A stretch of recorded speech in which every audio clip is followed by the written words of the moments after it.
¿Estamos bien? Estamos bien, parece. Ya. Eh, buenos días. Seguimos. Ahora vamos a partir con la página 60 para los que han logrado imprimir los apuntes y los tienen por ahí o si no los tienen en otra parte. Bueno, todo lo que yo voy a decir aquí están los apuntes, pero como hay varios cuadritos que, que tengo que citar, también preparé un PowerPoint, lo voy a echar a andar un poco más adelante, pero no se preocupen del PowerPoint, porque el PowerPoint lo único que hizo fue copiar y pegar algunas páginas de los apuntes, ¿no? Así que no tienen necesidad de copiar los datos que aparezcan en pantalla.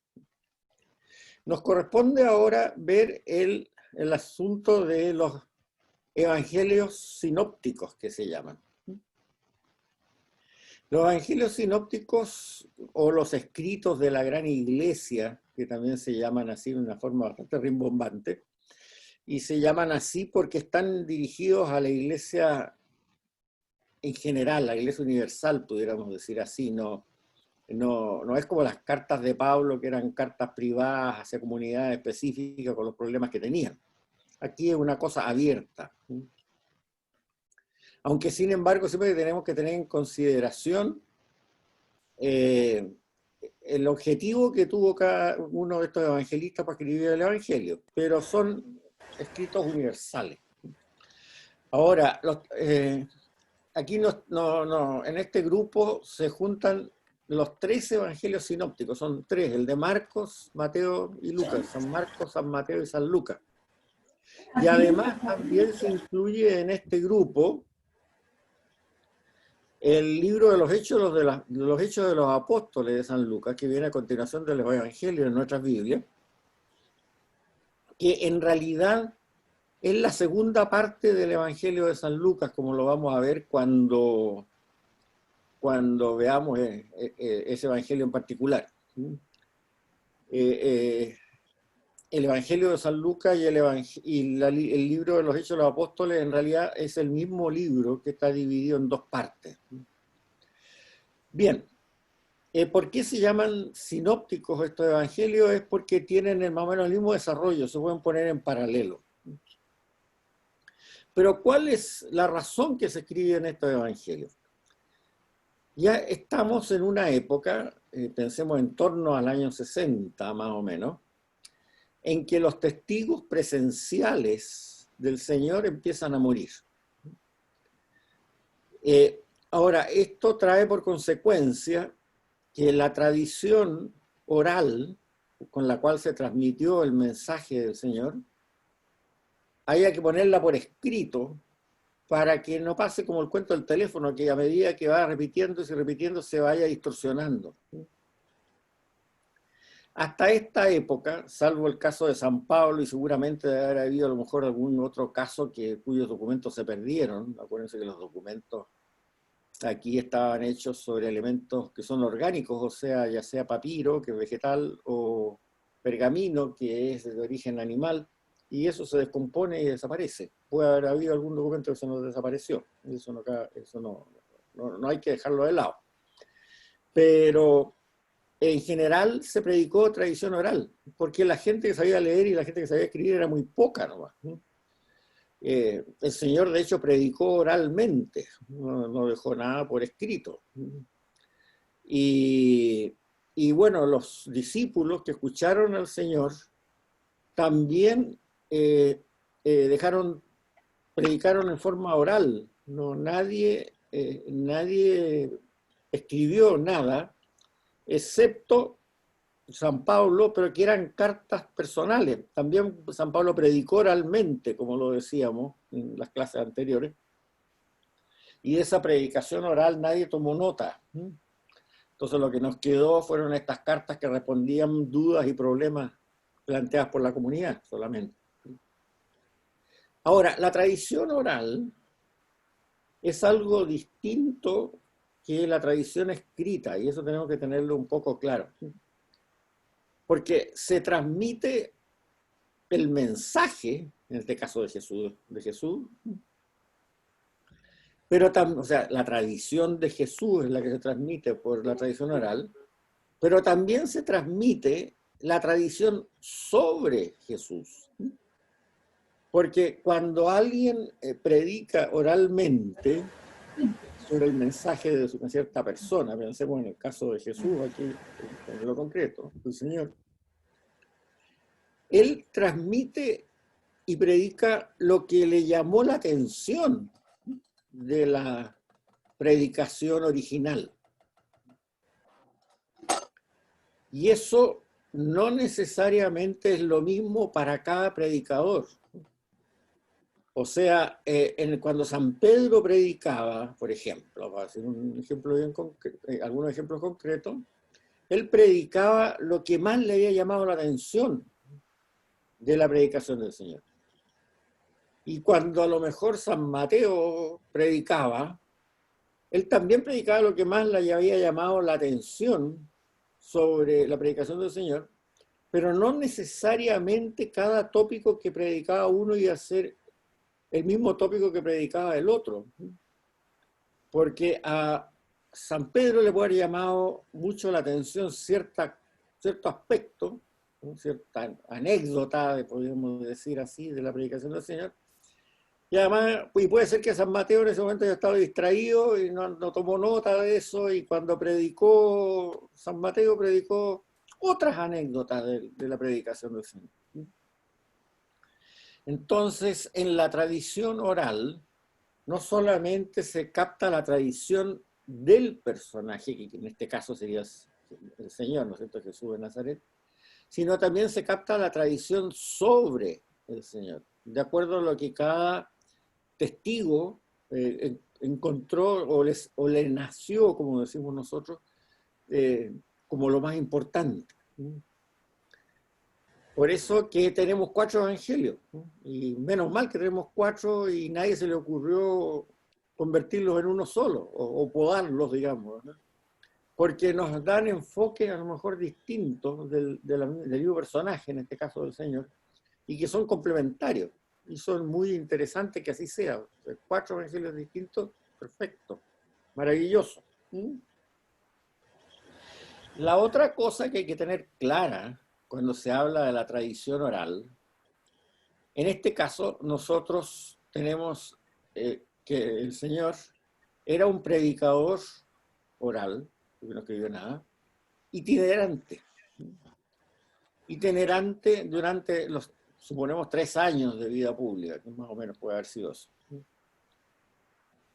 Pero no tenemos que pensar, porque mucha gente dice, bueno, lleguemos hasta las palabras mismas que dijo el Señor. Y entonces dejemos todas las consideraciones que puedan haber tenido los evangelistas y lleguemos a los mismos hechos. ¿Qué dijo aquí? Bueno, ¿y quién te dice que eso que dijo ahí lo dijo una sola vez? Les voy a poner un ejemplo bien concreto para que ustedes entiendan. Las bienaventuranzas. En las bienaventuranzas, San Mateo pone 8 bienaventuranzas y todas en positivo. O sea, bienaventurados los que porque ellos 8. En el relato de las bienaventuranzas de San Lucas, en cambio, también pone 8, pero pone 4 en positivo y 4 en negativo. O sea, las en positivo, como las pone Mateo, bienaventurados los que porque ellos Pero las que ponen negativo, dice, hay de los que no porque ellos no Entonces, bueno, ¿cómo fue la cosa? Muchos biblistas de hace un tiempo, de hace unos 50 años para atrás o algo así, dicen, ¿cómo fue? ¿Cómo las dijo? ¿Cuál le tiene la razón? ¿Cuál es la que reflejan exactamente lo que dijo el Señor? Esa es una pregunta que no tiene sentido, porque el Señor predicó durante 3 o un poquito más de años y seguramente repitió el mensaje de la bienaventuranza en muchos lugares donde fue. Por ejemplo, a lo mejor el Señor en Cafarnaún, para poner un ejemplo, cuando predicó en Cafarnaún, las dijo las 8 en positivo, porque porque sí, pues, ya. Y después, 3 meses después, en Corazaín, cuando fue a predicar allá, la predicó, como dice San Lucas, 4 son positivos y 4 son negativos. Las dos son auténticas, o las dos muy probablemente fueron auténticas. Y lo que pasó fue que San Mateo estuvo presente cuando la predicó en Cafarnaún, es un ejemplo que lo estoy poniendo, estoy inventándolo. Y San Lucas estuvo presente cuando las predicó en Corazaín de una manera distinta, 4 en positivo y 4 en negativo. Entonces, tenemos que tener claro eso, ¿no? Porque muchas veces dicen entre los evangelios hay contradicciones, pero eso no son contradicciones, este tipo de contradicción. La contradicción sería si hubiera un asunto doctrinal radicalmente diferente entre uno y otro, pero eso no se da. Sino que, como les digo, no solamente los evangelios transmiten la tradición de Jesús, sino la tradición sobre Jesús. Por lo tanto, tenemos que entender el mecanismo de tradición oral, el mecanismo de las prédicas, que no necesariamente se dice el mismo mensaje, se predica en una sola vez, sino que se puede haber predicado varias veces en una forma de redacción oral, digámoslo así, diferente, ya sea para mantener a la gente, a la audiencia más despierta, más entretenida o lo que fuera. Entonces, esas dos consideraciones son muy importantes para entender cómo es la transmisión oral de una tradición. Ahora, en estos pueblos que en esa época casi nadie sabía leer y nadie sabía escribir, la tradición oral era algo que se aprendía a mantener en las escuelas. O sea, la gente efectivamente la tradición oral la podía mantener por 500 años y más, sin ningún problema. Hoy día mismo, en estos países musulmanes, que pudiéramos decir más alejados de la civilización occidental, como pueden ser las montañas en Pakistán o en Afganistán, es bastante común que la gente y los niños desde chicos en la escuela, en las madrasas, aprendan el Corán de memoria, porque se lo repiten los maestros, y al final terminan aprendiendo el Corán de memoria, y de memoria bien memorizado, o sea, no más o menos diciendo, mira, dice más o menos esto, no, con plena precisión de cómo está escrito. Y eso es muy común, y pasaba en la época de Cristo muy comúnmente, porque la gente que sabía leer era muy poca y la gente que sabía escribir era poquísima también. Entonces las tradiciones orales se mantenían por siglos y siglos.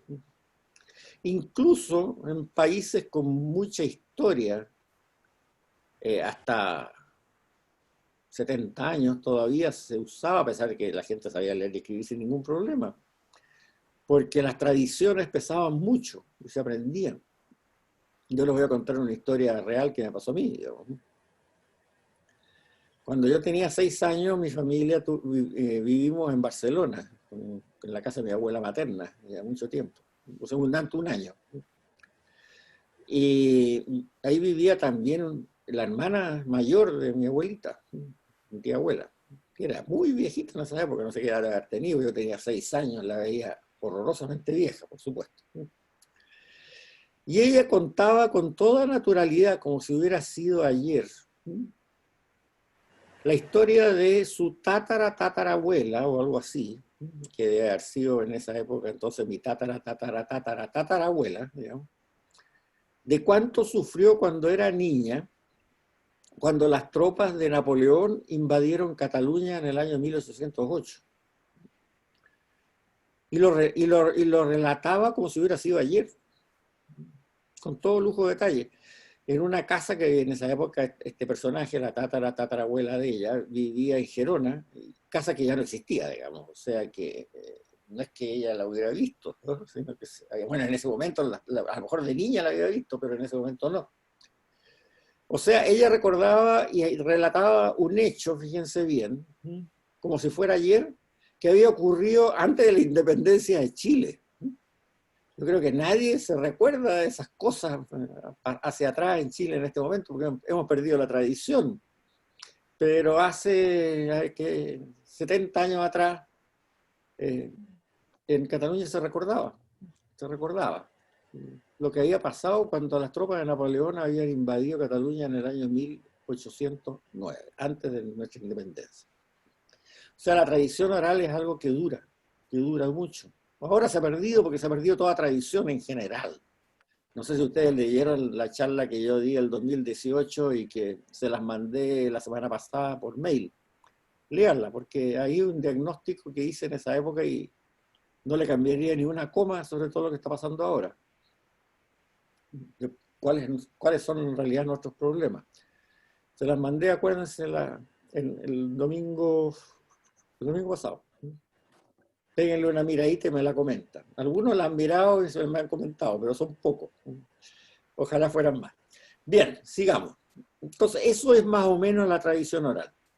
Entonces, ¿qué es lo que pasa ahora? Estamos llegando más o menos al año 60, al 70, perdón. Subamos un poco más. Y empiezan a morir los testigos directos del Señor. Empiezan a fallecer. Entonces, surge la necesidad de poner por escrito lo que hayan predicado estos testigos directos para las nuevas generaciones. Y además como necesidad para que la lleven también, esta tradición ahora escrita, a los misioneros que van saliendo para todas partes del mundo, porque eso ya empieza a ocurrir.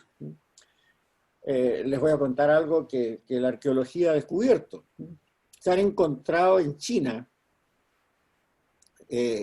textos grabados en unas piedras, en idioma chino, que hablan de Jesús, del primer siglo, de fines del siglo I. No se tiene idea quién fue para allá y no se tiene idea qué pasó. Pero dejó escrito unas piedras bien talladitas, bien bonitas, ha sido una comunidad que existió en ese momento, los arqueólogos han dicho que es de fines del siglo I, a más tardar el primer decenio del siglo II, que ahí había una comunidad cristiana que hablaba chino. ¿Qué pasó? No se sabe nada, desapareció. Pero las piedras quedaron escritas. Bueno, ese misionero que llegó allá, era muy conveniente, y seguramente así fue, que haya partido con algún evangelio escrito, porque así se garantizaba más que el mensaje fuera bien transmitido. Por eso que en torno al año 70, cuando ya la iglesia empieza a crecer mucho geográficamente, surge esta necesidad de poner por escrito la predicación de los testigos del Señor, porque además empiezan a fallecer, ya no se les puede preguntar si dijo esto o dijo lo otro. Ya, hecha esta introducción, vamos entonces al PowerPoint que les prometí.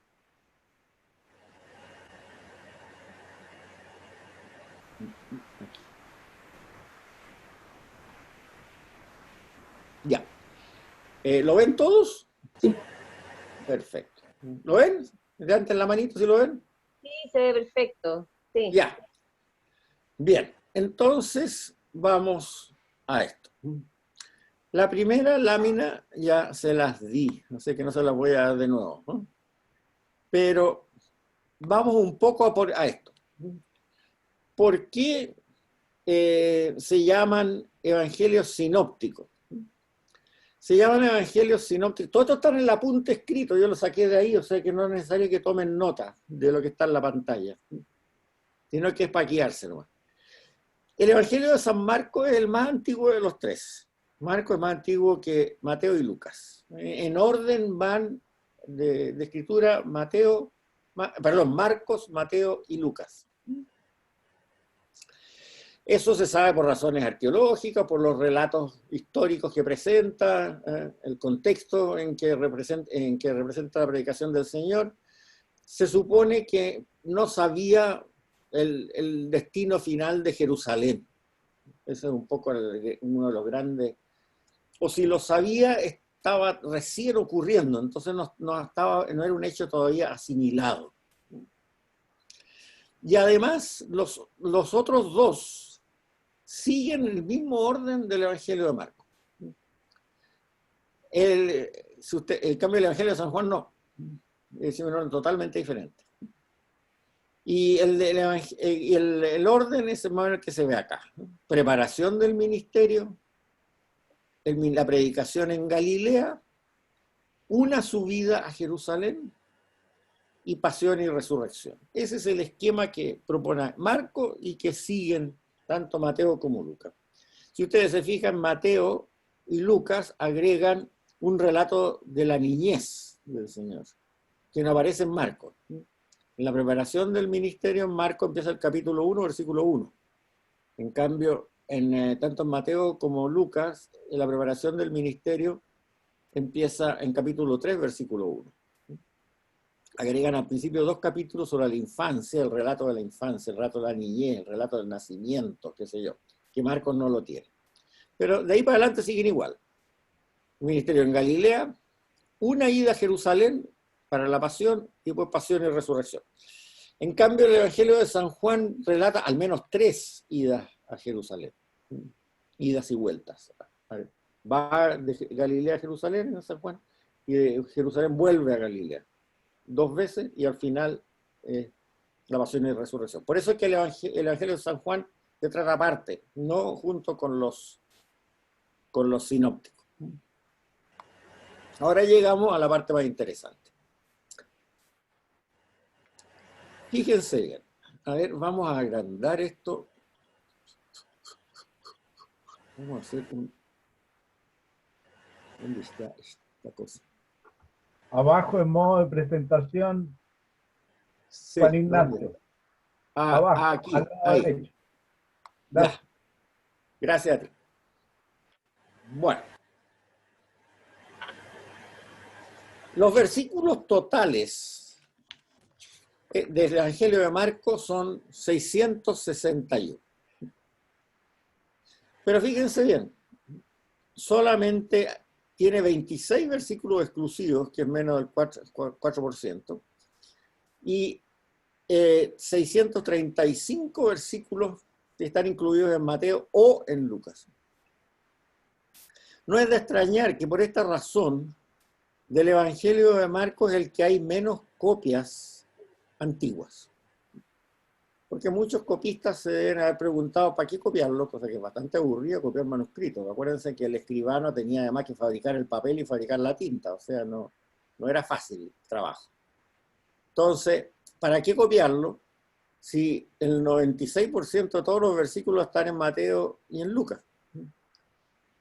Pero menos mal que lo copiaron, porque el Evangelio de Marcos tiene un enfoque muy interesante, como vamos a ver seguramente en esta misma clase. Bien. El Evangelio de Mateo, de San Mateo, y aquí hablo del Evangelio de San Mateo, la versión en griego. Ahora, ¿por qué digo la versión en griego? Porque es la única que nos ha llegado hasta la fecha, pero se sabe que hasta el siglo IV hubo una versión en hebreo. O sea, este Evangelio, Mateo lo escribió en hebreo, él era judío, por lo tanto a lo mejor no sabía griego, y alguien, y eso está informado históricamente por escrito de la época, lo tradujo al griego. Pero la versión en hebreo dejó de ser copiada, por una razón muy simple. Hasta el siglo IV todavía existían copias de la versión en hebreo. San Jerónimo tenía una, él dice la cita. Pero en el siglo IV no se tiene más rastros de la versión en hebreo. Y evidentemente dejó de ser copiada porque ya el judeocristianismo había desaparecido. Entonces, ¿para qué se interesaba en una versión en hebreo? Hubiera sido interesante para ver cuál era la calidad del traductor, pero bueno, eso no era el problema en esa época. Y ahí nos quedamos solamente con la versión en griego. Esta versión en griego tiene 1068 versículos. Si ustedes se fijan, es casi el doble que el encargo en Mateo. Pero hay algo bien interesante. Tiene 310 versículos exclusivos que solamente aparecen ahí. O sea, el 30% del Evangelio de San Mateo solamente aparece en el Evangelio de San Mateo. Por eso le digo, menos mal que tenemos 4 evangelios. 523 de sus versículos están incluidos en Marcos, o sea, corresponden a estos de acá. Y 235, esto es bien interesante, el 22% están incluidos en Lucas, pero no en Marcos. Están incluidos en Lucas, pero no en Marcos. Bien. El Evangelio de San Lucas, sin considerar la segunda parte, que es el libro de los Hechos de los Apóstoles, es el más largo de todos. Tiene 1149 versículos, de los cuales el 48%, 550, son exclusivos de San Lucas. Muchas parábolas no las tendríamos, como por ejemplo la parábola del buen samaritano, la parábola de el hijo pródigo, están solamente en San Lucas. Tiene 364 versículos que están incluidos en Marcos, o sea que están dentro de ese grupo ahí. Y tiene 235 que están en Mateo, pero no en Marcos. ¿Ya? Ahora, fíjense bien que este número 235 aquí, que están de Lucas, que están en Mateo, pero no en Marcos, corresponde exactamente a 235 de Mateo, que están en Lucas, pero no en Marcos. O sea, y como vamos a ver ahora, tienen características que son idénticos. Ya lo vamos a ver en este momento. Y bueno, la única alternativa de que Mateo y Lucas tengan versículos que tienen características vitales, idénticas, es que la hayan copiado de un documento que lo hayan tenido ambos frente a sí mismo, y que en este momento está perdido para nosotros. Y eso lo vamos a ver acá. Vamos a ver un ejemplo de estos versículos que son idénticos, ¿no? En gran parte, en Mateo y en Lucas. Fíjense bien, Mateo 11, 2 al 6. Juan, que en la cárcel había oído hablar de las obras de Cristo, envió a sus discípulos a decirle: ¿eres tú el que ha de venir o debemos esperar a otro?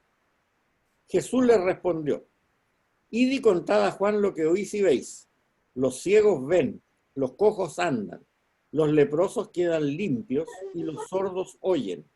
Los muertos resucitan y se anuncia a los pobres la buena nueva. Dichoso el que no haya escándalo en mí.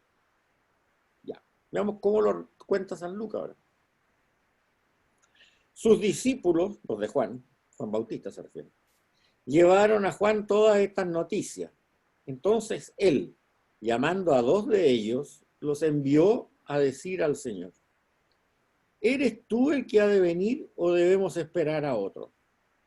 Llegando donde él, los hombres dijeron: Juan Bautista nos ha enviado a decirte: ¿eres tú el que ha de venir o debemos esperar a otro? En aquel momento curó a muchos de sus enfermedades y dolencias, de los malos espíritus, y dio la vista a muchos ciegos.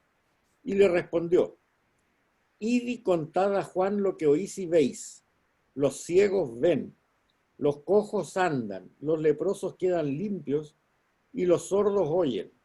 Los muertos resucitan y se anuncia a los pobres la buena nueva. Dichoso el que no haya escándalo en mí. Bueno, si ustedes se fijan en lo que está en negrita, que está ahí, es idéntico, pero hasta las comas en ambos evangelios. Absolutamente idéntico. Y corresponde al dicho del Señor.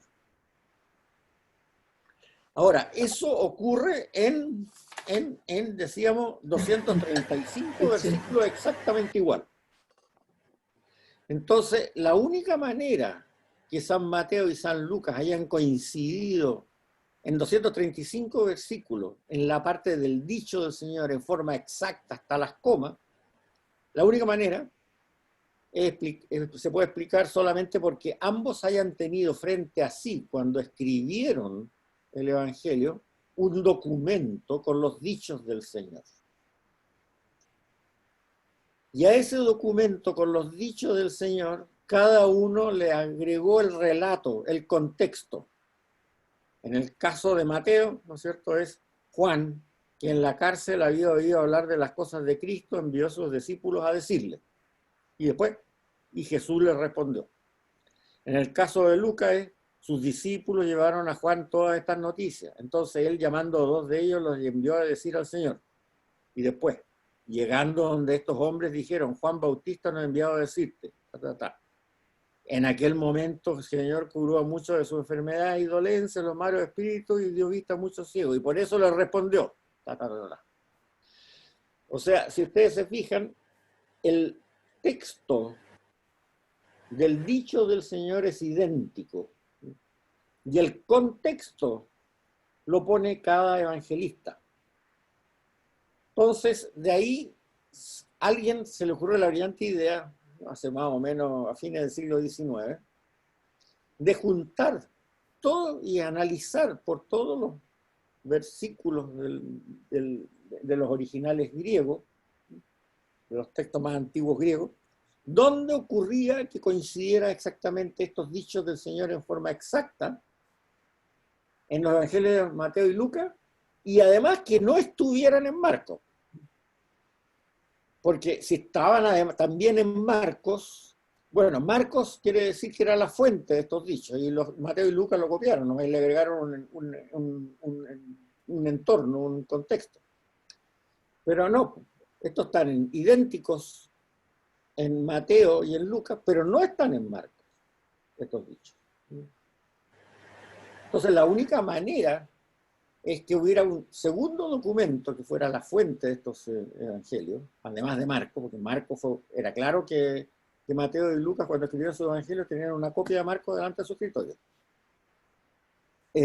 Entonces, es necesario que hubiera habido un segundo documento que Mateo y Lucas tuvieran delante de su escritorio cuando estaban escribiendo su evangelio, con los dichos del Señor solamente. Con los puros dichos. Y que Marcos no tuvo. ¿Ya? Ok. Bueno, cuando descubrió esto, no sé qué estudioso bíblico alemán, a fines del siglo XIX, principios del siglo XX, todo estaba muy reciente, a ese hipotético texto antiguo lo llamó la fuente de los dichos del Señor. La fuente de los dichos del Señor. Y como en alemán fuente se dice Quelle, con Q, pasó a ser conocido en todo el mundo hoy día como el documento Q. Si ustedes oyen hablar del documento Q, es el documento que reconstruye una fuente de dichos del Señor. La fuente de los dichos del Señor. Y que es un documento que sería mucho más antiguo que los propios evangelios, obviamente. Y que se formó de las recopilaciones de notas que los oyentes de la predicación del Señor iban anotando cuando encontraban algo, como dijéramos los apuntes de clase, así más o menos, más o menos. El documento Q que tenemos actualmente es una reconstrucción hecha a partir de los dichos de Jesús redactados en forma idéntica en los evangelios de San Mateo y San Lucas y que no aparecen con la misma redacción en el evangelio de San Marcos. Eso es vital porque significa que San Marcos no tuvo acceso a Q, pero Mateo y Lucas sí. Y ahí yo les explico el contenido de lo que acabamos de ver. Entonces, el resto ahora de Mateo y Lucas, que no corresponden ni a Marcos, ni a Q, son tradiciones específicas que estos evangelistas encontraron. Lo que nosotros llamamos versículos exclusivos. O sea, 310 en Mateo y 550 en Lucas. ¿Está claro o estoy muy enredado? Espero que esté claro. Porque esto es bien importante. De todas maneras, como les digo, está todo en el librito. Ahora, pero también existen en los tres evangelios relatos que se refieren al mismo hecho, pero que están explicados en cada uno de ellos con lenguajes totalmente diferentes. Bueno, eso quiere decir que no están en Q, sino que la misma tradición le llegó a los 13 evangelistas en forma oral con una formalización verbal, podríamos decir así, diferente. Como la parábola de la fiesta de las bodas o el gran banquete. Pero el caso quizás más claro, que se los puse aquí, es el caso de ¿quién es el más grande? Que viene muy bien hoy día, porque hoy día la fiesta de Santiago Apóstol, que su madre les dice que le pide al Señor que uno se sienta a su derecha y el otro se sienta a su izquierda. Bueno, esa discusión la tenía. Y yo las voy a leer. Llegaron a ¿qué es lo que dice Marco ahora? Llegaron a Cafarnaún y ya en casa les preguntó, ¿de qué hablaban por el camino? Se quedaron callados porque por el camino habían estado discutiendo quién era el más grande.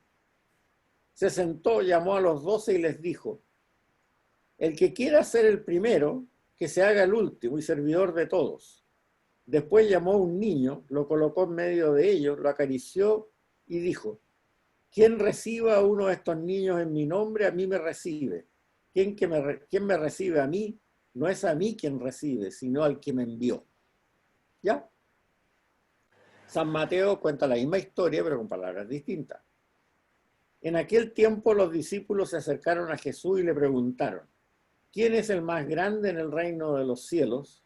Él llamó a un niño, lo colocó en medio de ellos y les dijo, les aseguro que si no se convierten y se hacen como los niños, no entrarán en el reino de los cielos.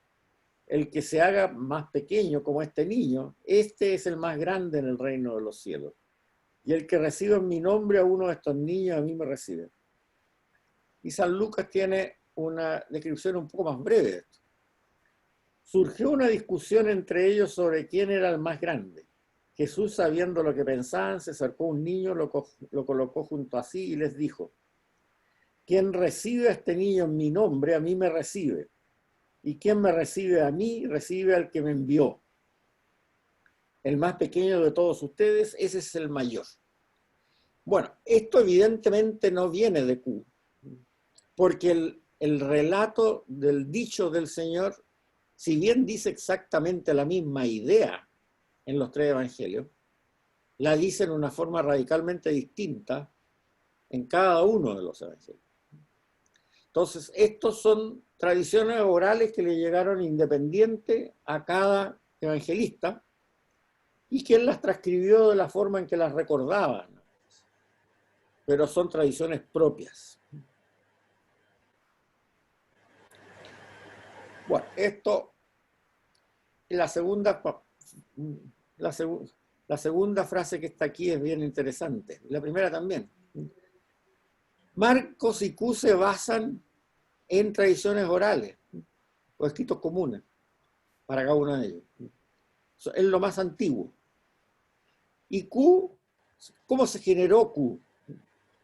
Q es una colección de dichos del Señor, apuntes de prédicas que tomaron seguramente los mismos discípulos en las prédicas mismas. Sin relato, sin contexto, la frase que le llamó la atención a ese discípulo la anotó de alguna forma. Y por lo tanto se fueron juntando estos apuntes sueltos y pues, concatenados en un cierto orden y distribuidos. Es más o menos como cuando el año pasado yo hacía esta clase presencial, ¿no es cierto? Yo veía que algunas personas tomaban nota en la página izquierda del librito, los apuntes que están blancos siempre para que tomen nota, ahí tomaban nota. Y obviamente tomaban nota de lo que yo estaba diciendo en ese momento y tomaban nota de aquellas cosas que le había llamado la atención, no de todo lo que yo decía, sino de lo que en ese momento les llamaba la atención. Entonces, algo eso, así más o menos se generó Q. Me imagino, por ejemplo, un habitante de Cafarnaún, por ejemplo, un ejemplo, estoy inventando. Va a hablar con el vecino y le dice, oye, qué interesante este rabino Jesús de Nazaret que vino aquí y dijo cosas tan bonitas. Yo le tomé nota de unas cositas. Y el vecino le dice, oye, yo también le tomé nota de unas cositas, ¿no? También lo encontré muy interesante. ¿Por qué no me prestas tus notas y yo te presto las mías? Y ahí las anotamos juntos. Y así ocurrió mucho, ¿no? Entonces, estas anotaciones empezaron a crecer, a crecer, a crecer, a crecer, hasta que se formó este documento Q, que no sabemos cómo se llama, debe haber tenido un nombre, pero como es reconstruido, no tenemos el original. A lo mejor se llamó, qué sé yo, dichos del Señor recolectados por Nicodemo, no sé, cualquier cosa. Pero le llamamos Q, porque es la fuente de los dichos del Señor. ¿Y cuál es el problema de Q? ¿Por qué se dejó de copiar? Porque como siempre pasa, y esto ustedes seguramente lo van a entender muy bien, los apuntes que alguien toma de una charla, de una clase, de una predicación, lo que sea, le sirven al que lo escribió esos apuntes, pero no necesariamente le sirven, igualmente que se pueden entender bien, a otro que no haya asistido. ¿Y por qué razón? Porque el que toma apuntes tiene que tomarlo muy rápido y por lo tanto solo toma nota de lo que dijo el predicador, pero no del contexto. No dice por qué lo dijo, ni nos dice en qué condiciones lo dijo, ni anota para qué lo dijo, porque eso le queda claro porque él asistió a la conferencia. Pero cuando eso lo va a leer alguien que no asistió a la conferencia, se le llena de dudas. Por eso que cuando los cristianos vieron el Evangelio de Mateo y vieron el Evangelio de San Lucas, que incluía Q, pero que le agregaban un contexto para poder entender por qué el Señor había dicho eso, como el caso que yo les decía antes, ¿no es cierto? Le agregaron que decía que Juan Bautista quería saber estas cosas, entonces mandó unos discípulos a preguntar, bla, bla, bla, bla. Ahí se entendía el dicho del Señor qué significado tenía.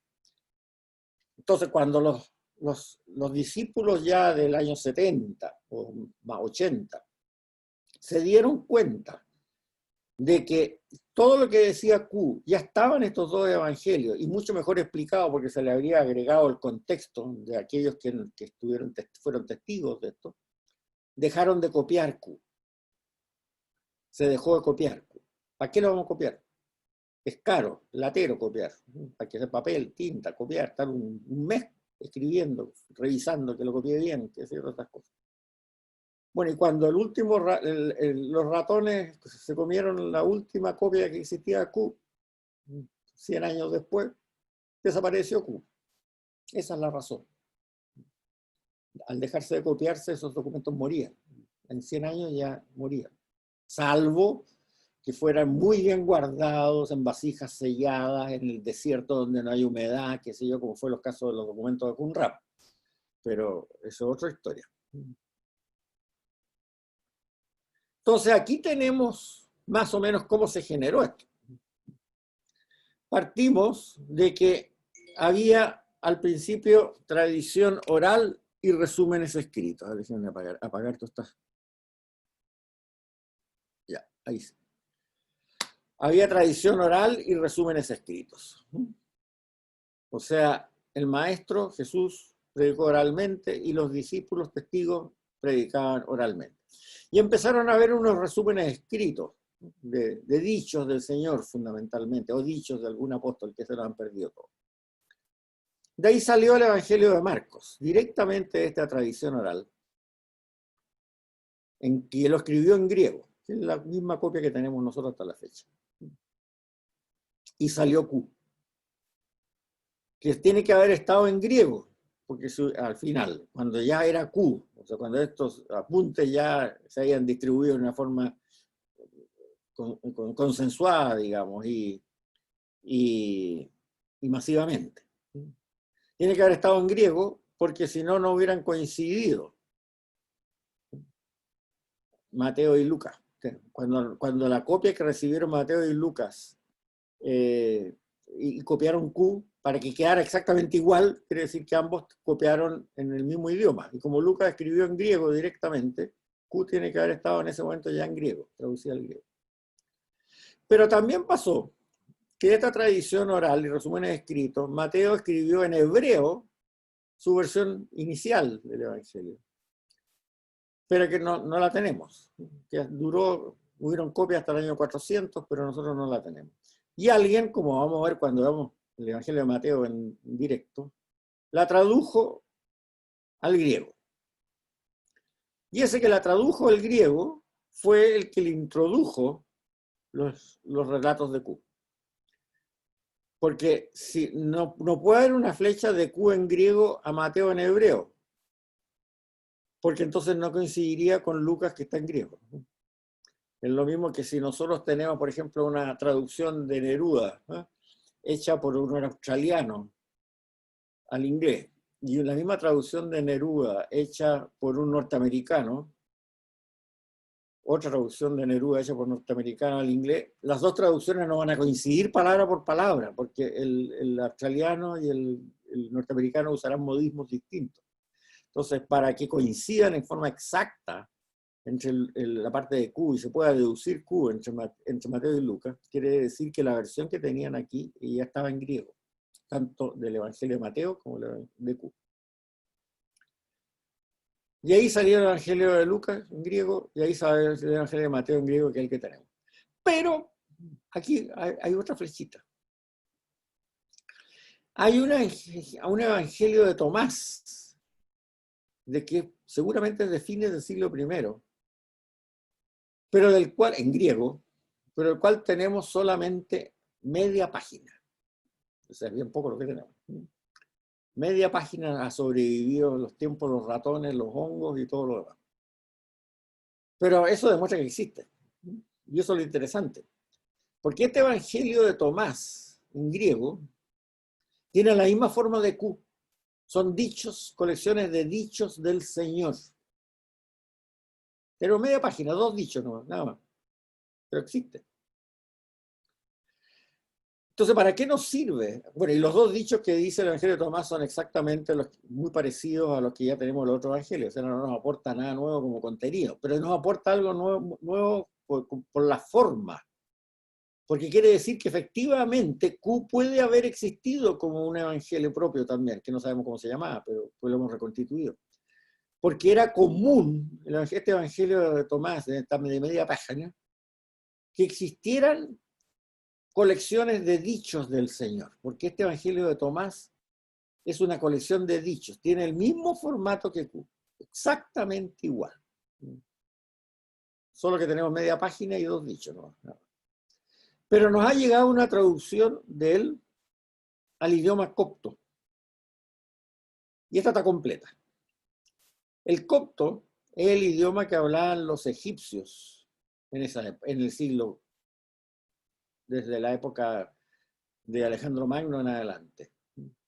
Y el copto, el lenguaje copto, que deriva del antiguo idioma egipcio de la época de los faraones antiguos, se escribe con letras griegas. Ya no se escribe con jeroglíficos, sino que se escribe con letras griegas. El problema de esta traducción en copto del Evangelio de Tomás es que tiene una serie de dichos añadidos que son abiertamente derivados de algunas herejías gnósticas, no agnósticas, sino gnósticas, ya lo vamos a hablar cuando lo veamos en detalle esto, del siglo IV en Egipto. O sea, Egipto tuvo una fuerte influencia gnóstica. Y entonces los gnósticos derivaban de un platonismo excesivo y eran politeístas en el fondo, hablaban de dioses buenos, dioses malos, y ya lo vamos a ver en detalle más adelante. Pero que entonces, desgraciadamente, este Evangelio de Tomás quedó bastante corrupto en copto, porque no deriva solo del original, sino que le agregaron más o menos un 50% más de dichos que son abiertamente gnósticos. Pero hay una estudiosa norteamericana, April de Koenig, que estudió las herejías gnósticas del siglo IV en Egipto, y ella llegó que era muy fácil, o sea, no muy fácil, pero se podía reconstituir más o menos bien una imagen del original en griego del Evangelio de Tomás, eliminando todos los versículos que tuvieran una raíz gnóstica. Y para ello estuvo estudiando una cantidad infinita de documentos egipcios del siglo IV para entender bien qué es lo que era esta herejía gnóstica egipcias del siglo IV, y poder retirar de este evangelio todos los dichos, los versículos que tuvieran esa característica. Y llegó una reconstitución bastante buena, se supone, de este evangelio original en griego. No aporta solamente aporta 2 dichos de los 30 y tantos que tiene, que no han aparecido en ningún evangelio canónico, que eso lo voy a leer más adelante, que son bien bonitos. Y por lo tanto, como no tienen nada de gnósticos, sino que ya está depurado eso, esos 2 dichos podrían ser efectivamente dichos originales del Señor. No nos olvidemos que San Juan decía que cuando termina el Evangelio diciendo, mire, yo creo que si todo lo que dijo el Señor se escribiese el libro, no cabrían todos los libros en esta tierra. Evidente, pues, son un resumen nomás los evangelios de la predicación del Señor. El Señor en 3 años de predicación del pecado, muchas más parábolas y cosas muy interesantes que quedaron en la tradición oral nomás. Eso. Rey Ignacio, ¿quién es Tomás? Tomás el mismo, de ver para creer. Ah, no, diga. Ya, gracias. Ya, y aquí explico un poco lo del Evangelio de Tomás y vamos a volver. Pero de todo eso están los apuntes, como le digo. No hay ningún problema. Todo eso está escrito. Ya. Vamos ahora a ver el caso de Q. Q, les voy a mostrar también una laminita que están los apuntes, el apéndice 7. ¿Dónde está? Aquí.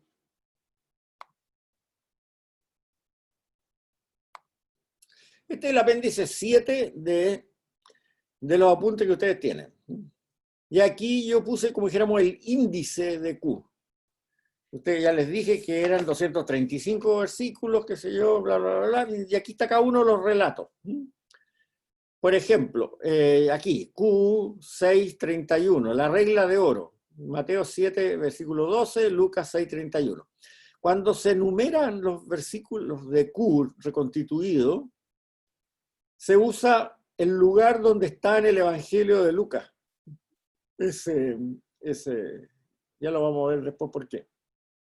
Ese mismo versículo. Entonces, esto podríamos decir el índice de Q.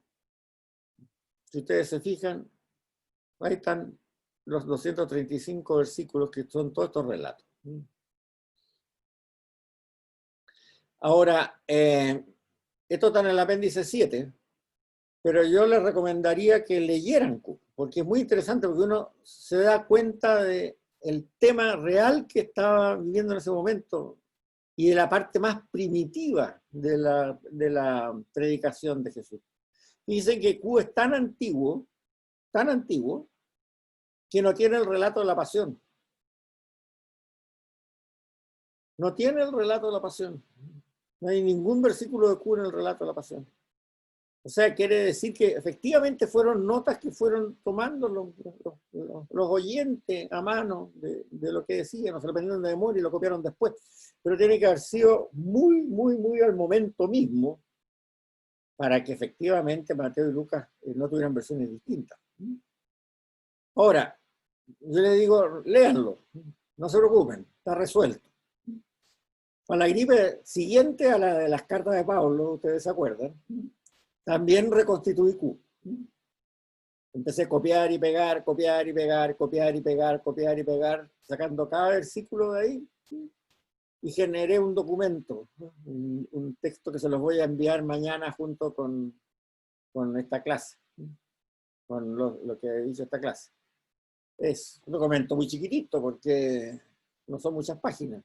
Y ahí ustedes pueden leerlo, el versículo real, no solamente aquí como está el índice nomás. Y además es impactante porque es como escuchar al Señor lo que está diciendo en ese momento. Y está muy hilado. Entonces se nota que efectivamente fue en el momento mismo, a pesar de que son versículos sueltos. Y de esto se pueden sacar varias conclusiones analizando este contenido. Como les digo, yo se los voy a mandar el texto completo de Q. no lo puedo poner aquí en los apuntes porque me pueden acusar de violar derechos de autor, porque las personas que hicieron este estudio de comparar todos los evangelios, claro que tuvieron que trabajar mucho, entonces pongo el índice nomás acá. Pero lo otro se los voy a mandar para que ustedes lo guarden, no me acusen a la policía ni nada por el estilo por violar derechos de autor. Bien. Pero esto, Juan Ignacio, está en la página 156 y 157 de tu texto. El índice. Del Q, sí. Claro, pero yo te voy a mandar el Q completo. Ah, ya. Para que tú lo leas. Por eso me digo, para la gripe siguiente de lo que pasó con las cartas de San Pablo, ¿se acuerdan? Ahí hizo lo mismo, copiar y pegar, copiar y pegar, copiar y pegar en una Biblia, y ahí tengo el Q completo. Para que lean el Q, porque si ustedes van al documento, al apéndice 7, te dice el título de la canción, pero no te dice exactamente el texto entero. Y lo interesante es leer el texto entero. Juan Ignacio, ¿te puedo hacer una preguntita? Sí, claro. Soy la Cata. Me voy a activar el video para vernos. A ver, Ya. no sé si yo entendí mal, pero si Q fue la fuente que tomó Mateo y Lucas, Una de las fuentes. sí, una de las dos fuentes, ¿por qué sería tan refrescante leer Q en la teoría de que es exactamente los mismos versículos que estos dos evangelistas? No, refrescante es porque tú lo ves como más directo. Porque si tú lees los evangelios completos de Mateo y Lucas, claro, está todo Q ahí. Pero uno está por aquí, el otro relato está por acá, el otro está por aquí, el otro está por allá. Entonces, tú te pierdes un poco para entender el contexto. En cambio, cuando tú lees Q, tú te vas a dar cuenta que hay, no sé, 10, 15, 20 relatos que son más o menos bastante transparentes, como uno va generando inmediatamente el otro, ¿me entiendes tú? Y que se refieren a una temática muy común que tenía esa comunidad al cual la estaba predicando el Señor. En cambio, cuando tú lo lees en el Evangelio, es como cuando tú escuchas el Evangelio de, qué sé yo, en las misas. Un relato por aquí, un relato por allá, pero no te armas una idea de cuál era la problemática que estaba ocurriendo en ese momento. Todo esto ocurrió en 3 años, y las problemáticas variaban si el Señor estaba predicando en Galilea o estaba predicando en Jerusalén, porque eran situaciones sociales totalmente diferentes. ¿Te queda más claro? Léelo y te vas a dar cuenta. Bien. Gracias. De nada. Q se nota claramente que está escrita durante la predicación en Galilea, porque el tipo de imágenes que presenta el Señor refleja una población pobre dedicada a la agricultura. Ese es el contexto que uno deduce al leer Q en una forma directa. Era gente muy empobrecida, incluso muy endeudada. O sea, nos puede decir para la situación actual chilena o el mundial bastante leer Q. Porque se habían creado unas ciudades como Séforis, Tiberíada, Cafarnaún. Hace poco nosotros escuchamos un evangelio en la misa que decía, ¡ay de ti, Cafarnaún! Bueno, si tú lees Q, te das cuenta más o menos por qué dice, ¡ay de ti, Cafarnaún! Que decía, Sodoma y Gomorra a lo mejor van a ser mejor tratadas que tú en el juicio, bla, bla, bla.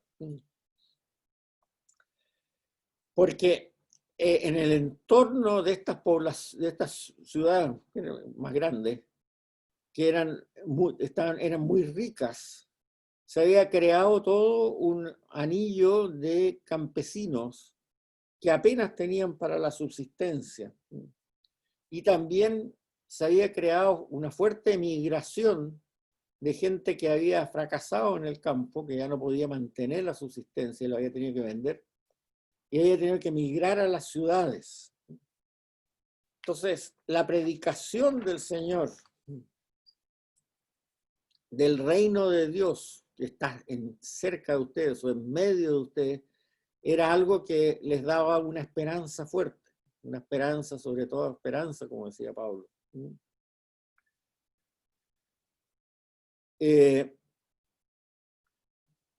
Es fuerte, es duro Cuba, no es un evangelio, no es un relato evangélico sencillo, ¿no? Es fuerte. Hay que leerlo y entender bien ese contexto para entender bien la predicación del Señor. Como les digo, cuando uno lo lee en los evangelios de Mateo y en los evangelios de Lucas, como está eso más o menos disperso, no se hace una imagen de contexto. Y eso además te da una pauta para entender bien la predicación del Señor en su sentido original. En su sentido original. Porque te muestra una realidad. Te muestra una realidad. Te muestra una realidad bastante importante. O sea, nosotros hemos intelectualizado mucho la predicación en general religiosa del Señor. Y ahí tú notas con palabras muy sencillas, efectivamente, cuál es la intención del Señor a predicar. Y también empiezas a darte cuenta de por qué esta gente lo empezó a seguir y por qué lo aclamó cuando llegó a Jerusalén en Domingo de Ramos, y por qué eso asustó tanto a Pilato como a los dirigentes del templo, que pensaron que el pueblo se podía insurreccionar.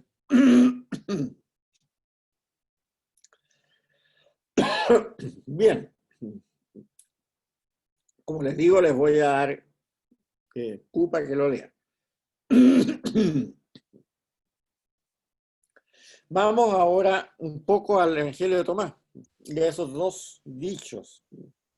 Juan Ignacio, una pregunta. ¿Los evangelistas en algún minuto se conocieron entre ellos?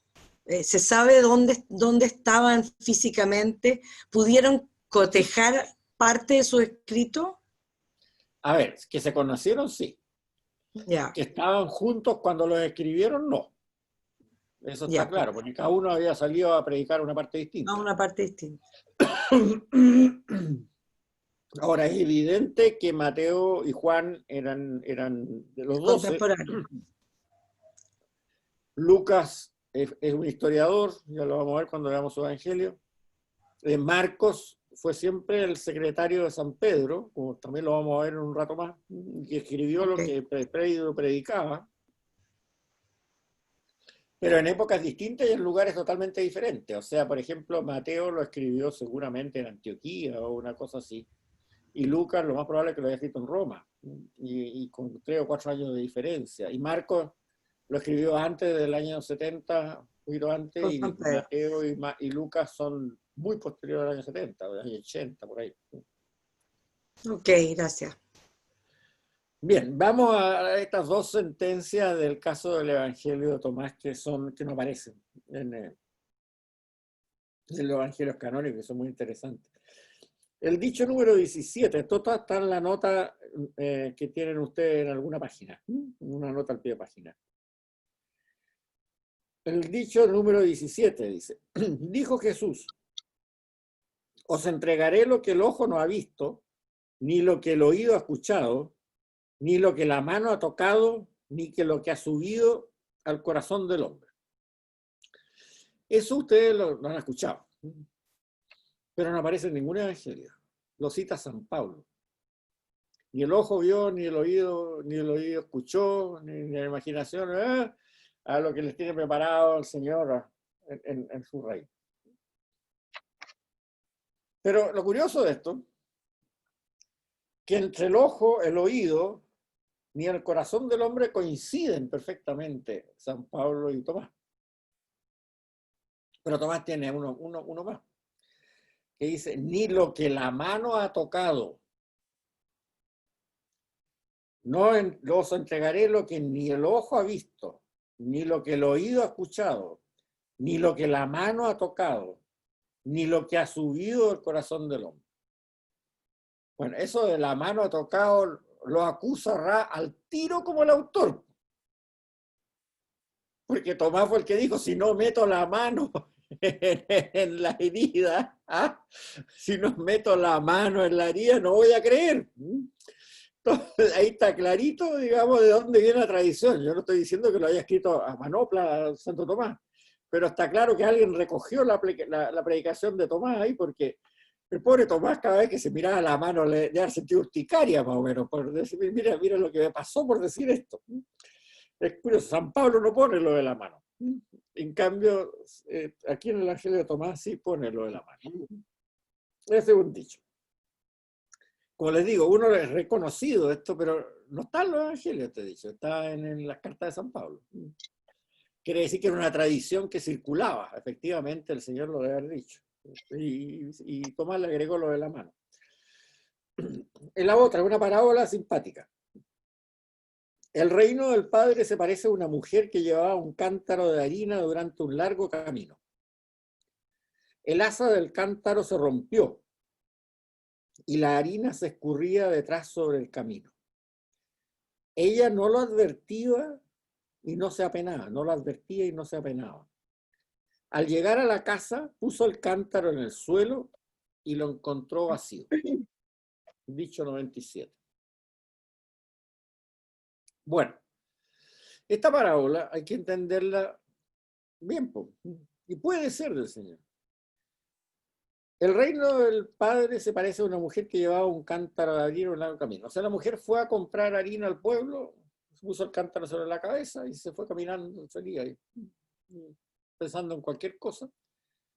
Y no se dio cuenta que tenía un agujero, que se le había trizado algo, el cántaro, y ahí iba desparramando la harina. Y cuando llegó a su casa, el cántaro estaba vacío.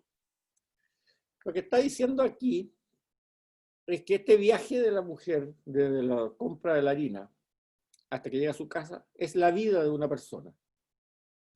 Una persona nace y se le dan ciertos talentos. Y la vida de esta persona, cuando llega al final, cuando llega a la casa,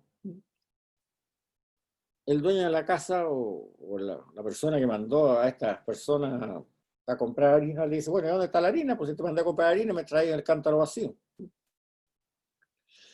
sea, lo que está diciendo aquí, tengan cuidado, porque cuando ustedes nacen, se les dan ciertos talentos.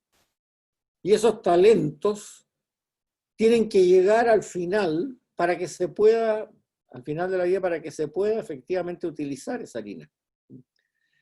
Si ustedes no se dan cuenta que el cántaro tiene un agujero y va chorreando la harina, esa harina se pierde, esos talentos se pierden, no fructifican. Y llegan al final de la vida, cuando tienen que entregar al cántaro, sin nada que entregar, sin nada de harina que entregar. Bueno, y uno conoce gente que pasaba eso, lo que ya tenemos, vamos camino a los 80 en unos pocos años más. Uno se recuerda de repente, compañero de colegio, gente que conoció que era tan inteligente, tan valiosa, que estudió en buenas universidades, buenos colegios, y desechó su vida completamente y al final terminó pésimo, humanamente. Gente que no se dio cuenta de los talentos que tenía, los talentos que le habían dado por nacer en la forma en que nació, en una familia, que lo pudo educar, etcétera, etcétera, etcétera. Y al final esos talentos se fueron perdiendo por el camino y lo peor es que ni se dio cuenta. No es que se los hayan robado, digamos, porque alguien se los robó es distinto, sino que no se dio cuenta. Llegó al final y uno dice, bueno, ¿cómo esta persona pudo llegar así a ese término? A lo mejor, qué sé yo, fueron drogas, fueron lo que sea, no importa. Y no se puede juzgar a la persona, pero lo que aquí se está diciendo es, cuiden de los talentos que ustedes han recibido, de tal manera que lleguen al final con el cántaro de harina completo, ojalá, para que ahí se puedan hacer los panes que son necesarios. Perfectamente el Señor puede haber dicho esta parábola, pero no le contradice nada a su predicación, sobre todo si vemos lo que predicó en Q, perfectamente bien. Esas son las dos únicas cosas nuevas que nos cuenta el Evangelio de Tomás, depurado de, como les digo, estas cosas del siglo IV. Bien, sí, dime. Dime tú. ¿En qué evangelio se encuentra la palabra de los denarios? Yo diría que en varios, no me pregunté exactamente, pero en varios, porque para mí la parábola de los denarios, dices tú. Esa que refiere tantos talentos, que sé yo. Me parece que en dos, sí. Mateo y Marcos, diría yo, pero te lo voy a buscar si quieres. Pero... Yo encuentro que es la gran parábola. ¿Ah? Yo encuentro que la parábola de los denarios es la gran parábola. Yo diría que esa es una gran parábola y la otra que es una gran parábola es la del hijo pródigo. Esa yo diría que, por lo menos, a mí los que más me impactan, digámoslo así. A mí tiene mucho que ver con lo que tú estás preguntando sobre tu charla del 18. Sí. Yo creo que la palabra de los denarios... Mándame los comentarios aparte. No, te lo voy a mandar. Ok. Ya. Otra pregunta más, sí. Sí, dime. Yo nada. No, la señora del lado. Ella. María Cecilia. Es que dice Alberto del Campo y tengo una señora. No sé. Me llamo Cecilia, que no sé cómo hacerlo para cambiarle el nombre. Dale. Mi pregunta es de que estabas hablando del reino de Dios, que era maravilloso en estas dos cosas. Solamente estamos hablando de lo de Santo Tomás, o de Tomás. Que es como maravilloso, que en fondo, que el reino de Dios es maravilloso. Y aquí, ¿es el camino al reino de Dios o es el reino de Dios el de la parábola de la mujer con la harina, en el fondo? Entonces ahí tengo mi...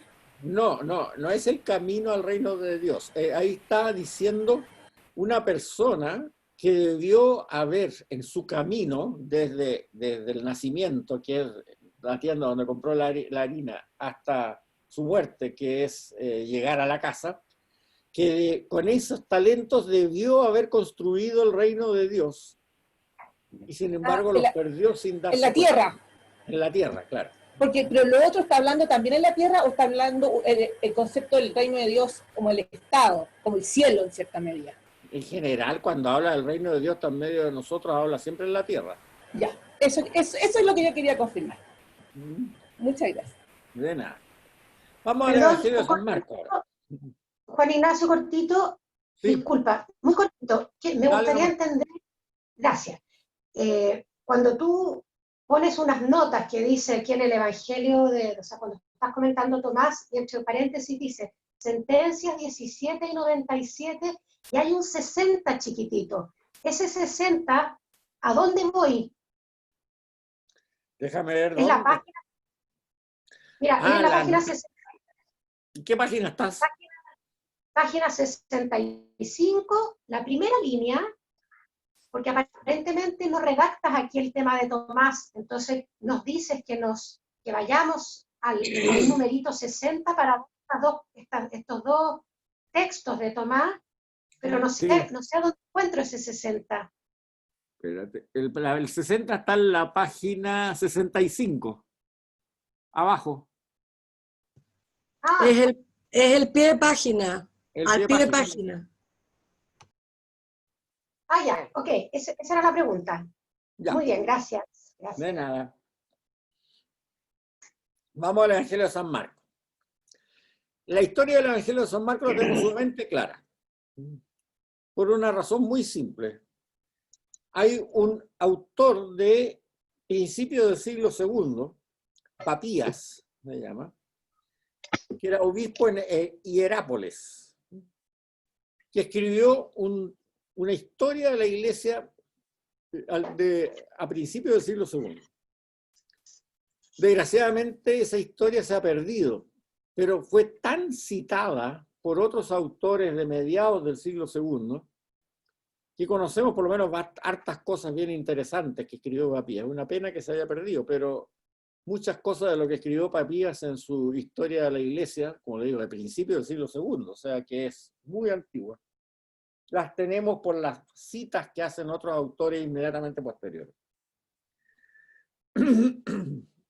Y Papías, ¿qué es lo que nos dice? Dice, esto es lo que el anciano solía decir. Ya vamos a ver quién es el anciano. Marcos, que había sido intérprete de Pedro, escribió exactamente, aunque no con orden, todo lo que recordaba de las palabras o acciones del Señor. Porque ni había oído al Señor ni le había seguido, sino que más tarde, como dije, había seguido a Pedro. Este daba sus instrucciones según las necesidades del momento, pero sin hacer una composición ordenada de las sentencias del Señor.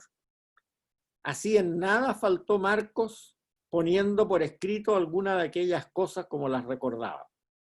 En efecto, solo tuvo una preocupación: no omitir nada de lo que había oído, ni decir nada de lo que fuera falso. Eso significó que en los primeros años del cristianismo, el Evangelio de San Marcos se llamaba, en algunas partes aparece titulado como el Evangelio de San Pedro. O sea, según Papías, por lo que le decía el anciano, ya vamos a ver quién es el anciano, Marcos era el intérprete de Pedro. O sea, el intérprete significa el secretario en esa época, el escribano, el traductor, lo que ustedes quieran inventar. Es el que anotaba lo que decía Pedro, el que le ayudaba, el secretario de Pedro. Y escribió exactamente, no con orden, todo lo que recordaba de las acciones del Señor. Porque Marcos no había oído al Señor, ni lo había seguido, o sea, la generación siguiente, es un discípulo de Pedro. Sino que más tarde había seguido a Pedro, como dijo. Y Pedro, daba sus instrucciones, sus enseñanzas, sus prédicas, como quieren decirlas, según las necesidades del momento, pero sin hacer una composición ordenada de la sentencia del Señor. Es lógico, lo que hace cualquier predicador, él predica según las necesidades del momento, según lo que ve y lo que está pasando en la audiencia, pero no hace una historia, sino que predica de acuerdo a las necesidades de la audiencia. Entonces Marcos lo que dice, en nada faltó, poniendo por escrito algunas de aquellas cosas, pues no podía poner todo lo que predicó Pedro, a lo mejor no estaba presente todas las veces, pero tomando una gran precaución, no omitir nada de lo que le había oído decir a Pedro, o lo que le recordaba, ni decir nada que fuera falso. Entonces ahí está claramente la historia de cómo se creó el evangelio más antiguo, que es el de Marcos. Y también por eso se dice, bueno, Marcos lo escribió después de la muerte de Pedro, por lo tanto tiene que ser después del año 65-66, que fue la persecución de Nerón. Y como no dice nada que esté muy claro sobre la destrucción del templo de Jerusalén o de Jerusalén, tiene que ser un poco antes del año 70. Entonces, son dos cotas. El Evangelio de Marcos se escribió entre el 66 y el 70. Esa es más o menos la época. Por eso es que es el más antiguo. Y este testimonio de Papías no hay por qué dudar de él. Si está tan citado Papías en los historiadores del siglo, de la primera mitad del siglo II, que por qué dudar de él. Ahora, ¿quién es el anciano? Porque Papías dice, esto es lo que el anciano solía decir, era su maestro. El maestro de Papías era el anciano. Bueno, hay una sola persona que es referida como el anciano, el presbítero, porque presbítero en griego significa anciano. El presbítero. En el Nuevo Testamento hay una sola persona que se le nombra así con mucho respeto. ¿Y quién es este presbítero? Un discípulo de San Juan, el evangelista, que escribió las 3 cartas que aparecen en el Nuevo Testamento que se llaman cartas de San Juan. Las cartas de San Juan, como vamos a ver cuando estudiemos a la escuela de San Juan, no las escribió San Juan, las escribió un discípulo de él, este anciano, el presbítero, que él mismo se firma como yo el presbítero. Y que son evidentemente cartas de la escuela de Juan y son de la doctrina de San Juan en el Evangelio. Pero al igual que pasa con el caso de Pablo, que hay cartas que las escribió Pablo, que son las que hemos visto, y hay cartas que las escribió su escuela, que son posteriores, pero que también reflejan la mentalidad paulina. Bueno, lo mismo pasó con el Evangelio de San Juan y las cartas de Juan. Las cartas de Juan, las epístolas de San Juan son aclaratorias del Evangelio. Y las firma un tal, el anciano, el presbítero. Eso lo vamos a ver después. Y Papías era discípulo de este anciano, de este presbítero, que era un hombre de mucha importancia, puesto que tiene 3 cartas en el Nuevo Testamento, y Papías lo recuerda con mucho cariño, y además hay muchos testimonios en otros historiadores de la primera mitad del siglo II sobre este anciano, que no sabemos su nombre, pero bueno, el presbítero, como se firmaba él. Ahora, el Evangelio de San Marcos está orientado a cristianos que no son de origen judío, lo cual también corrobora lo que dice Papías, porque Pedro predicó en Roma. Ya en Roma había mucho pagano, o sea, bueno, Roma era de los paganos, había pocos judíos, digámoslo así, dicho de otra manera. Entonces, Pedro adaptó su predicación al medio, y el medio eran paganos. ¿Y en qué se nota en el Evangelio de San Marcos que está predicando a los paganos, Pedro? Porque cuando se refiere a una costumbre judía, Marcos la explica. O sea, se nota que la audiencia no las conocía, o una costumbre del Antiguo Testamento, o una cita del Antiguo Testamento. Marcos la explica. En cambio, Mateo, por ejemplo, en su Evangelio, no la explica nunca. ¿Y por qué no la explica nunca? Porque el Evangelio de Mateo es un evangelio dedicado a judeo-cristianos. Entonces Mateo supone que la audiencia que tiene va a entender lo que dice. No tiene por qué explicar las costumbres judías. En cambio, Marcos y Lucas también las explican. Por eso es que nosotros tenemos que entender los evangelios, lo que les decía, son tradiciones orales que se van concretando al principio de la clase y muestran también a quién van dirigidos, o sea, por qué se escriben. Marcos y Lucas para paganos. Explican las tradiciones judías, explican las costumbres, explican cuando citan el Antiguo Testamento. Mateo y Juan, nunca. Por lo tanto, están dirigidos a comunidades judeo-cristianas. Y el más judeo-cristiano de todo es el Evangelio de San Juan, por eso nos cuesta entenderlo. Por eso tiene un lenguaje complicado. Tiene un lenguaje complicado para nosotros si no entendemos algunos conceptos del judaísmo de la época, y yo traté de explicárselos en las primeras clases. ¿Se acuerdan cuando hablamos de misterio, revelación y fe y todas esas cosas? San Juan es el más orientado hacia el judeocristianismo. Mateo ya está muy orientado al judeocristianismo, pero medio mitimota, como no, en realidad no es mitimota, 3/4 y 1/4. Pero está ya, tiene algunas explicaciones de algunas costumbres judías, pero casi nada. En cambio, Marcos y Lucas no. Marcos y Lucas tienen que explicarlas porque su audiencia no conoce las tradiciones judías.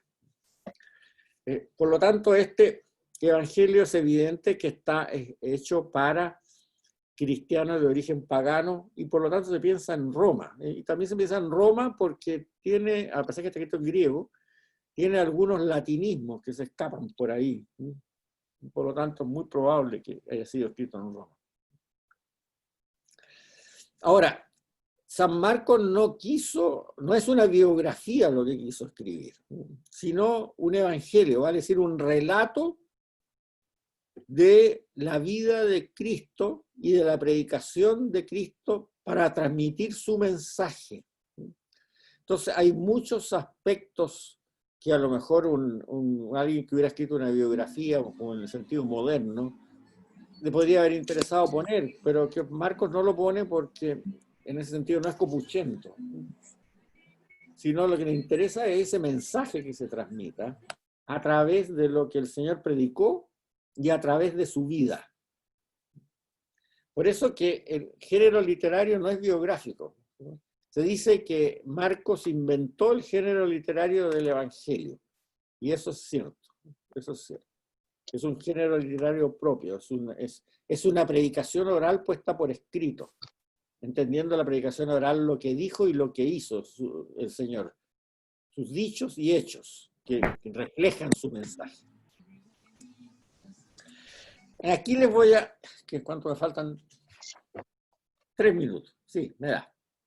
Después vamos a seguir con San Marcos. Pero hay la primera cita que encuentro extraordinaria de San Marcos, que también aparece en San Mateo, pero San Mateo la hace bastante más insípida, diría yo.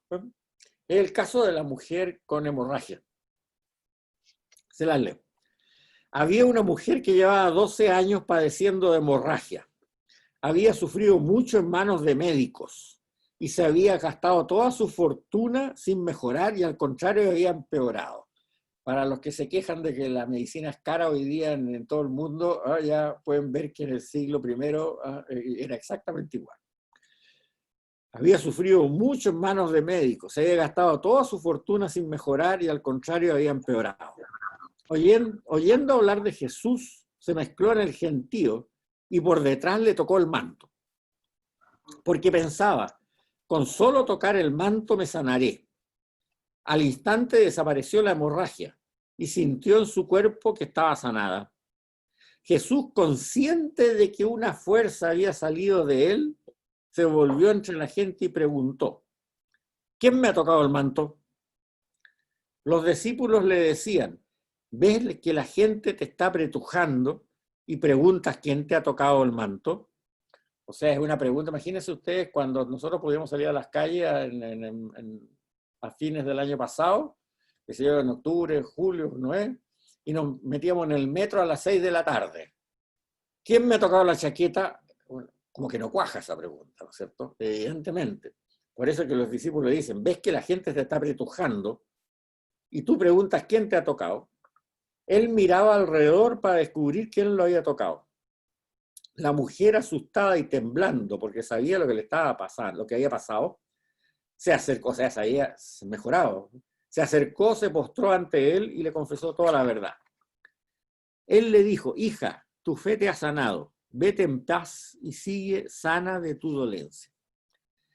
Este relato tiene que ser absolutamente como ocurrió porque no tiene ningún amononamiento.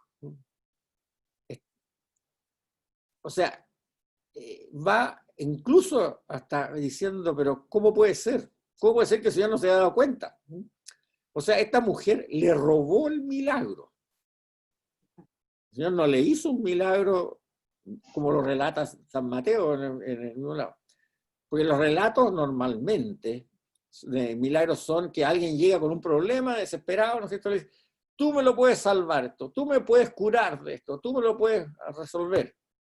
Y entonces hace una muestra de fe esa persona que pide y el Señor le dice, ya, quiero, te hago el milagro. Pero hay una petición y hay un diálogo de por qué se pide. Y el Señor ve que hay fe y entonces lo otorga. Como en la curación del leproso, que es otro más. Si ustedes leen en el Evangelio de San Mateo, está un poquitito tirado para esa onda también. Pero aquí en el caso del Evangelio de San Marcos es extraordinariamente interesante. O sea, la mujer le roba el milagro, ni siquiera él se lo pide, nada, se lo roba. Y literalmente se lo roba. Usted, bueno, es que el Señor sabía lo que la mujer necesitaba. No, se lo roba, porque él se da vuelta y dice, ¿quién me tocó el manto? O sea, como dice aquí San Marcos, Jesús se da cuenta de que él sale una energía que no la tenía considerada que saliera. O sea, le roba el milagro y se da vuelta medio enojado y la mujer se asusta. ¿Cómo no se asusta? ¿Quién me ha tocado el manto? Y ahí la mujer le confiesa la verdad. Y entonces ahí se conmueve, ve que hay una fe extraordinaria a esa mujer. Y el Señor lo que hace es ratificar el milagro.